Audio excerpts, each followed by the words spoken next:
எந்தெந்த நம்பர் உள்ளவங்களாம் வாங்கலாம், யார் வாங்கக்கூடாது. வாங்கக்கூடாது உள்ளவங்க வாங்கினீங்கன்னா உங்களால் அதை அடைக்க முடியுமா முடியாதா அப்படிங்கிற ஒரு கொஸ்டின் மார்க்கு பேரலாக போகும். இப்போ 9, 18, 27 அதுதான் இவங்க பெரிய ப்ராஜெக்டாக போடுவாங்க.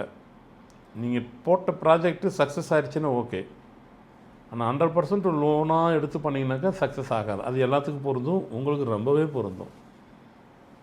நீங்களும் லோனு வாங்கக்கூடாது. வாங்கினீங்கனாக்கா உங்களுக்கு இந்த ட்ராபேக்ஸ் வந்துடும். என்னங்க இருக்கிற நம்பரில் 3 சொல்லிட்டீங்க, அப்புறம் யாரை தான் வாங்க சொல்ல போகிறீங்க? 5ஆம் தேதியும் அதே கேஸு தான். 5, 14, 23 வாங்கவே வாங்காதீங்க. வாங்கினா என்ன, ஜென்மத்துக்கும் கடனை அடைச்சிக்கிட்டே இருப்பீங்க, முடியவே முடியாது உங்களுக்கு. இதெல்லாம் ஒரு அட்வைஸ் தாங்க உங்களுக்கு. நீங்கள் தொட்டுட்டீங்க, அது உங்களை விடாது.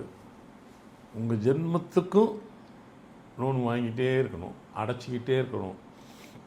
அதனால் ஒன்ஸ் நீங்கள் ஒரு வேளை ஏதோ ஒரு சூழ்நிலை லோனெல்லாம் அடைச்சிட்டிங்கன்னு வச்சுக்கோங்க, திருப்பி தொடாதீங்க. உங்களை அது கூப்பிடும், வா வான்னு கூப்பிடும். நீங்கள் போகாதீங்க. போயிட்டீங்கன்னு வச்சுக்கிங்க, திருப்பி வாங்குங்க, கொடுப்பீங்க. திருப்பி உங்கள் ஜென்மம் இருக்கிற வரைக்கும் நீங்கள் கடன் அடைச்சிக்கிட்டே தான் இருப்பீங்க, வட்டி கட்டிக்கிட்டே இருப்பீங்க, லோன் வாங்கிட்டே இருப்பீங்க.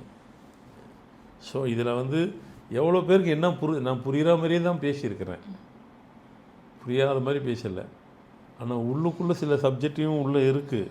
அது உங்களுக்கு கூட பர்சனலாக அதை நீங்கள் அப்படியே டச் பண்ணி அனலைசேஷன் பண்ணி பார்த்தா, ஆமாம் கரெக்டாக தான் சொல்கிறாரு.